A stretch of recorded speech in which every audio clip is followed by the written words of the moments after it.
All right, looking at part E of the review, this is identifying whether you have a geometric or arithmetic sequence and using the formulas for those sequences to answer other questions. I will give you the formulas for the test, so don't spend time memorizing those. All right, so problem number 11 here. First, we want to determine if this is a geometric, arithmetic, or neither. Then we're going to find the common difference or ratio if applicable. And then we'll find the sum of the first 8 terms using a formula if possible. So, two ways to determine whether this is geometric or arithmetic. The quick way is this looks a whole heck of a lot like slope-intercept form. It looks like 4x plus 3, which would be mx plus b, except we have n instead of an m. If something is in slope-intercept form, then it will be arithmetic. Now, if you don't remember that little fact, you could always just expand this out and plug in values for n to figure out what your terms are. So I would start with 1, 4 times 1. If I plug in 1, 4 times 1 is 4 plus 3 is 7. My next term, if I plug in 2, 4 times 2 is 8 plus 3 is 11. If I plug in 3, 4 times 3 is 12 plus 3 is 15. If I plug in 4, 4 times 4 is 16 plus 3 is 19. And it would continue. And remember, with an arithmetic sequence, what you want to know, if it's arithmetic, you have a common difference. You're adding the same thing to get to the next term. If it's geometric, you're multiplying by the same thing. And if you look at this, hopefully you can see that 7 plus 4 is 11. 11 plus 4 is 15. 15 plus 19, or 15 plus 4 is 19. If you are adding the same thing, that's a common difference. You are adding the same thing or subtracting the same thing. That's a common difference of 4. Therefore, this is arithmetic. And I actually just answered parts A and B. An arithmetic sequence will have a common difference, so this is the answers to A and B. And then part C asks you to find the sum of the first 8 terms. And since it is an arithmetic sequence, there is a formula for the sum of the first 8 terms, and I do want you to use the formula. All right, so now we need to find the sum of the first 8 terms. Now I realized that this would not be difficult. Just go ahead and write out the next 4 terms because I already have the first 4. I need 4 more, and just punch them in the calculator. But I want you to show me that you know how to use formulas. So the sum of the first 8 terms, if it's arithmetic, there are 2 formulas you can use. And one of the formulas is it's n over 2 times twice your first term plus n minus 1 times the common difference.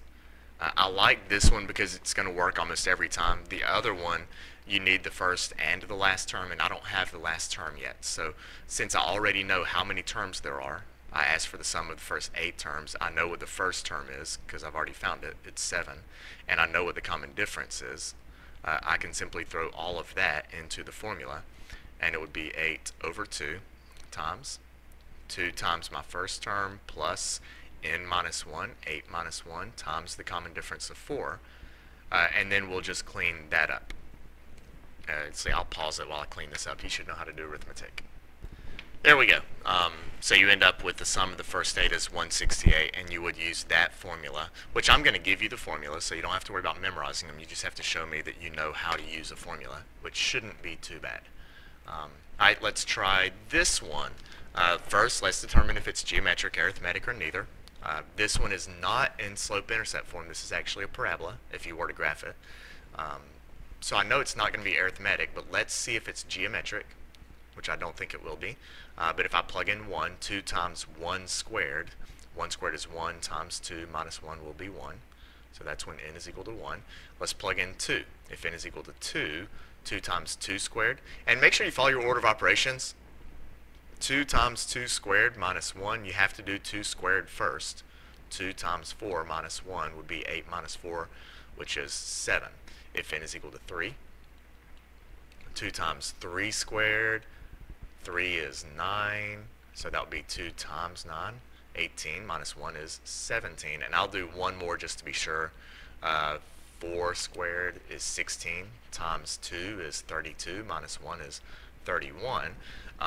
And let's see, you are not adding the same thing. We start by adding 6, then we add 10. So the first two terms destroy, that looks like a 6.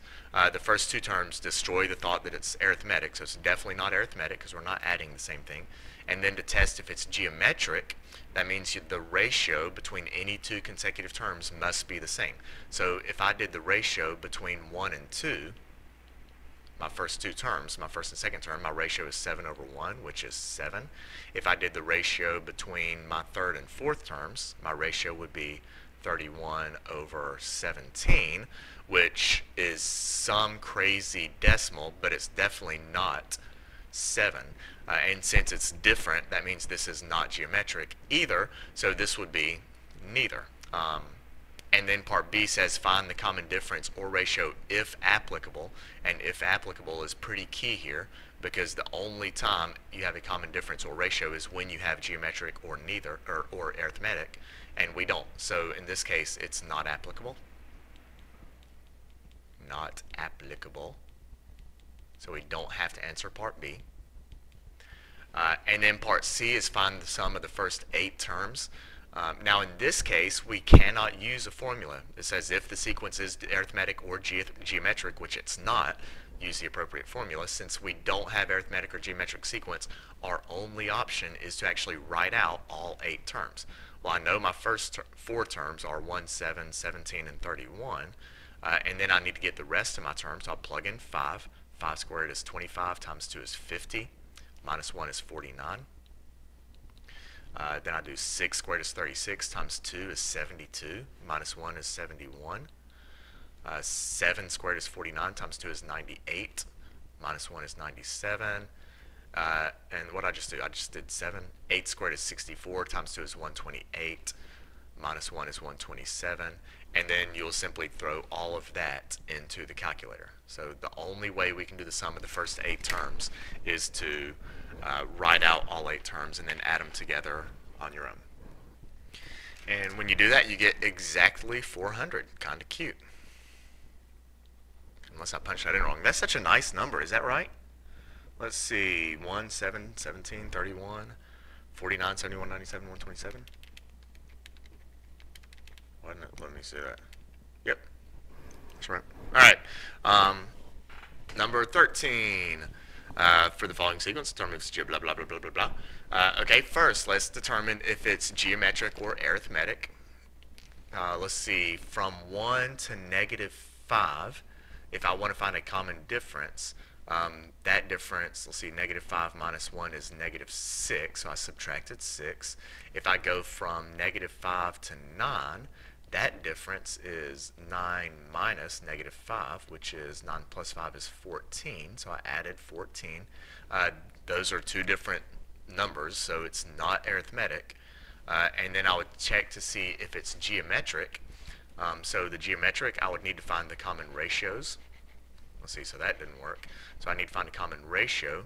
If I do the ratio here, I would have negative 5 over 1, which is just negative 5. If I do the ratio between 9 and 13, I would have negative 13 over 9, which is definitely not the same as negative 5. So it's not geometric either. So again, we have a neither situation, which means this part B we cannot answer, not applicable. And then to find the sum of the applicable, to find the sum of the first 8 terms, again, we're simply going to have to write them all out. We already have the first 4, so it's going to be 1 minus 9 plus 9 plus 1 minus 5. There we go. 1 minus 5 plus 9 minus 13. And the problem here is we don't have a formula to plug into. We have to figure out what the pattern is. It is alternating. It goes from positive to negative, which means my next one will be positive. And then we need to see what the pattern is in the numbers. So to figure out the pattern in the numbers, I ignore the alternating part. And in order to find the pattern, I will simply look at the numbers of 1, 5, 9, 13. And what I see is that if you ignore the alternating part, if you get rid of those negative signs and you only look at the positives, you're actually adding 4 each time. So it's almost arithmetic. This part is arithmetic. The original one looks arithmetic on the surface, but the fact that it alternates throws out the arithmetic possibility. And so I can see my next term. I'm going to add 4. 13 plus 4 is 17. 17 plus 4 is 21. 21 plus 4 is 25. 25 plus 4 is 29. And I think that's 8 terms. 1, 2, 3, 4, 5, 6, 7, 8. And then you just have to remember that it does alternate. So it was positive, negative, positive, negative, positive, negative, positive, negative. And then we'll punch that in the calculator to get the sum of the first 8. And you will get 105. So you get 105 for the sum of the first 8 terms. I think there's one more. Yeah. Let's see. Determine if this is geometric, arithmetic, neither. Let's see. Oh, man, this one's rough. This is a dumb question. Not dumb, just ugly. All right, so let's see. Arithmetic means we would be adding the same thing from one to the next. So let's see if we're adding. The difference between my first 2 terms is 5 over 4 minus 3 over 2. And for the sake of time, this is a calculator test. So I'm going to punch that in the calculator.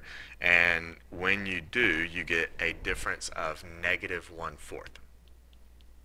So I start by subtracting 1/4. And then my next difference, I just want to see if they're the same. 7 over 6 minus 5 over 4. Let's see if we get the same answer. 7 over 6 minus 5 over 4. And you get negative 1/12. Okay, that's different. Since I got a different difference, that sounds funny. Since those are not the same, then it is not arithmetic. Then we need to test to see if it's geometric. So geometric means you want to see if you have a common ratio. So the common ratio, I will do the ratio between the first 2 terms, and that ratio is going to be 5/4 divided by 3/2, which I'll punch that in the calculator. 5 over 4 divided by 3 over 2, and you get